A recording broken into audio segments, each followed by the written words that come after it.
This video is on rearranging formulas as part of our basic school skills review package in case you were having a little bit of trouble with rearranging formulas. So when you're rearranging a formula, I like to use order of operations backwards. So regular order of operations is BEDMAS, brackets, exponents, division, multiplication, addition, subtraction. So when we're rearranging, we actually do it backwards. So sometimes we call that SAMDEB. But usually I like to just think about order of operations, what I would do, and then I take the last thing that I would do with order of operations, and that would be the first thing I rearrange.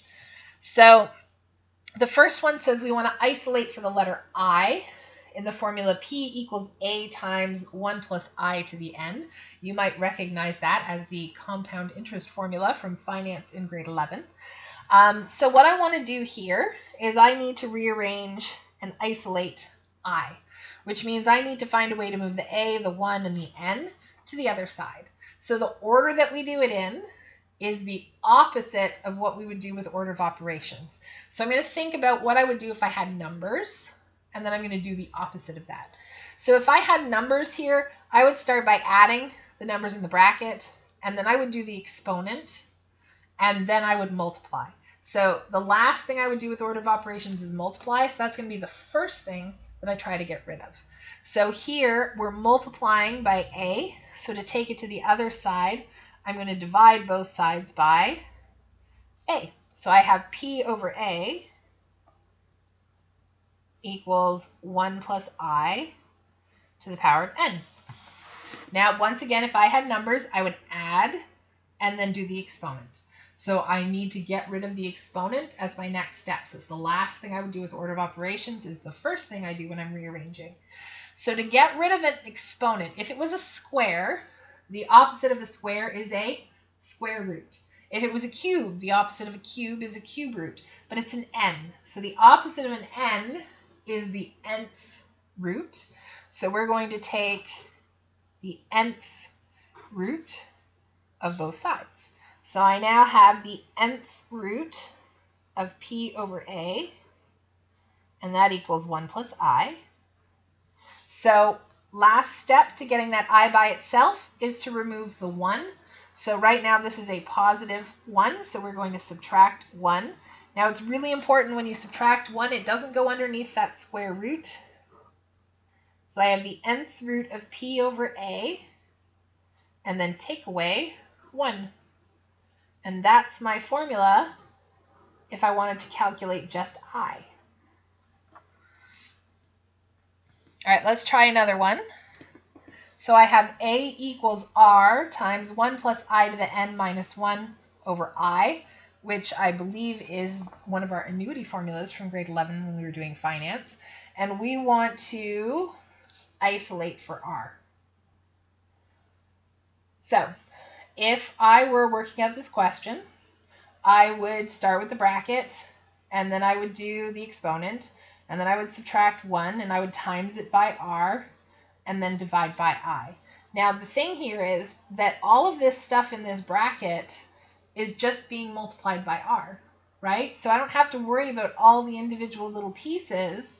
I just have to worry about the fact that that entire bracket is being multiplied by R, and then we would divide by I. So since dividing by I is the last thing I would do, I'm going to take the I to the other side and do the opposite and multiply. So I'm going to get AI or IA, it's up to you.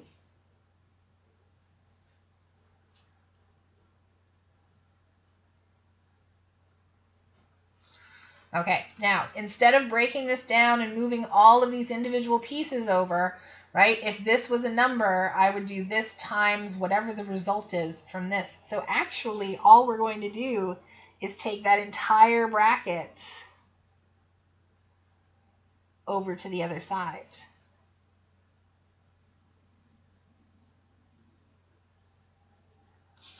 So my R is going to be A times I divided by 1 plus I to the n minus 1.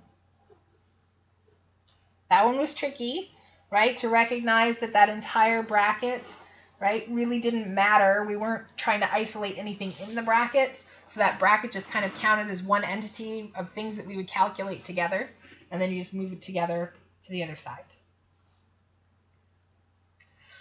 All right, next one, we want to isolate for x.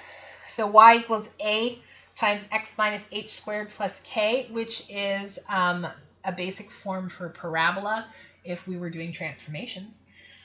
So if I take a look at that, I need to isolate for x.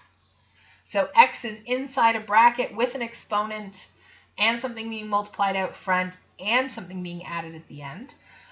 So it's stuck right in the middle of everything. So if I was working this out, I would subtract and then square and then multiply by a, and then I would add k. So adding the k is the first thing to go.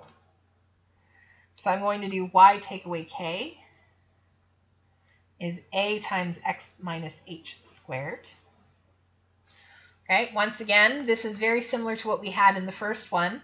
I would do the bracket first, and then the exponent, and then multiply. So the multiplying is going to be the next thing to go.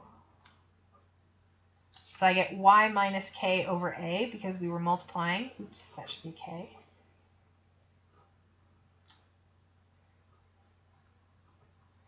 To get rid of a square, right, we would do the bracket and then the square. So to get rid of a square, we square root. So I have the square root of y minus k over a. Now we said in the other question that had a square in the previous section on equation solving, when you are taking the square root, you don't know whether the number was positive that gave you that number or whether it was a negative that gave you that number. So we actually put a plus and a minus in front. And that leaves me with x minus h. And then our last step, we're going to add h to the other side. So I could put the h in front if I want, or I can leave the h at the end. It doesn't really matter. I think I'm going to put it in front. So I'm going to do h plus or minus the square root of y minus k over a.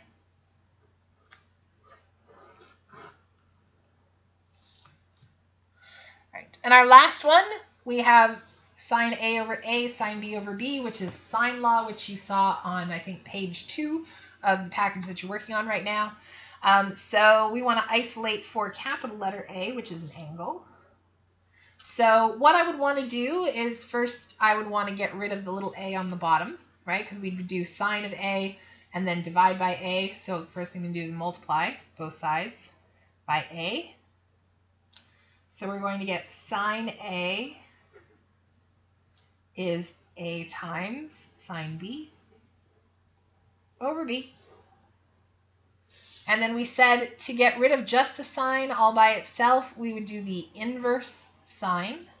So I have the inverse sine of all of this stuff, a times sine b over b. And that's rearranging formulas.